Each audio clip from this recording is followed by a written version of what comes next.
আপনারা দেখতেছেন এই মুহূর্তে রংপুর ঢাকট মেলায় দিবি বলিছে যে রংপুরের লোক বোকাচোদা, যার কারণে এই মেলাতে আজকের পর থেকে ভাঙচুরও শুরু হয়ে গেছে।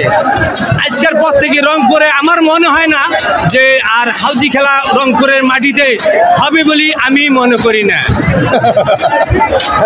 আর রংপুরের লোককে সবচেয়ে বড় কথা হচ্ছে রংপুরের লোকে হাউজি খেলে এই এলাকার লোককে এরা ফকির বানিয়ে ফেলাইছে।